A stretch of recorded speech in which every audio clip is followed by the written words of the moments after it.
श्रीनाथ जी का दर्शन किया तो श्रीनाथ जी के सामने खड़े, ये रास हुआ है मेरे साथ, मैं नहीं लाया था उनको, वो स्वयं पधारे।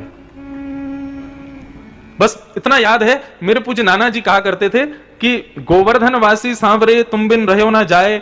इस पद को भगवान ने आशीर्वाद दिया है कि जो भी इस पद को नित्य गाएगा मैं उसको जरूर मिलूंगा।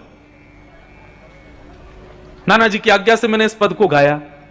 आज पुष्टि मार्गी वैष्णव इस पद को खूब सुनते हैं और इस पद का प्रभाव हुआ। मैं अपने जीवन में पहली बार नाथ द्वार गया था 2019 में, 2018 में नहीं, 2019 में जनवरी में, और श्रीनाथ जी का दर्शन किया तो श्रीनाथ जी के सामने खड़े होकर के इस पद की 2 पंक्तियां गाई।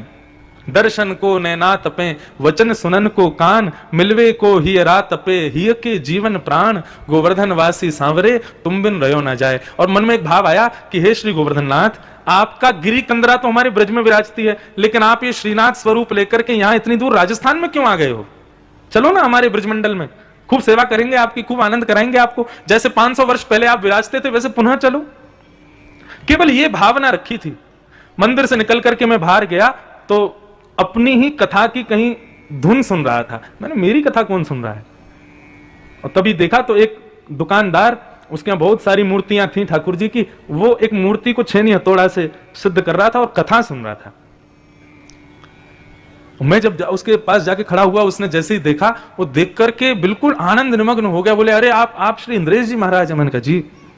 बोले 2 मिनट बैठिए, मेरी दुकान पर बैठो, आपका एक उपहार मेरे पास रखा है। मैंने कहा मेरा क्या उपहार भैया? आप कथा सुन रहे थे इसलिए रुक गया मैं। बोले नहीं, आपको भी बताता हूं। और इतने में ही भीतर से बढ़िया सुंदर एक वस्त्र में लिपटे भय हमारे लाल जी, गिरधर लाल जी, लाके मेरी गोदी में धर दिए। बोले ये आपके हैं, अब आपको इनकी सेवा करनी है। मैंने कि मैं श्रृंगार का सा भी नहीं जानता हूं, कैसे श्रृंगार करूंगा मैं, मुझे नहीं आता। बोले वो ये सब करा लेंगे, आपको मित्र की बहुत जरूरत है, आप चाहते हो गोवर्धन नाथ ब्रज में आ जाए। मैंने, तुमको कैसे पता मैं चाहता हूं गोवर्धन नाथ ब्रज आ जाए? बोले नहीं, ऐसा भाव आया, अब आप इनको लेके जाओ, आप इनकी सेवा करो। और उसने कहा कि ये जो ठाकुर जी हैं, ये 5 वर्षों से आपकी प्रतीक्षा कर रहे हैं। मैंने कहा क्यों? बोले इनका निर्माण मैंने तब किया था जब आपने द्वारिका में पहली कथा की थी, और आपकी कथा सुनते हुए मैंने इनका निर्माण किया। तब मैंने मन में विचार किया कि ये ठाकुर जी तो मैं इन्हीं व्यास जी को दूंगा जो कथा जिनकी मैंने सुनी है, और 5 साल से प्रतीक्षा कर रहा, आप अब आए हो, आप लेके जाओ। ये रास नहीं है तो क्या है? स्वयं ठाकुर जी पधारते हैं। स्वयं की स्थिति ऐसी करनी है कि लाल जी आपके पीछे पीछे भगे आमे, संग आमे, संग रहें, संग खामे, संग सोमे, सब संग संग लीला करें। और मैं ये इसलिए नहीं कह रहा कि मैं अपने आप को बड़भागी बता रहा हूं कि मेरे पास लाल जी आए। मैं चाहता हूं ऐसे लाल जी कथा सुनने वाले देवास, इंदौर आदि क्षेत्रों के सबके घर में आ जाएं, अपने आप आ जाएं। ऐसे लाल जी सबके घर में आके सेवा करवा में। लेकिन वो कब करवाएंगे?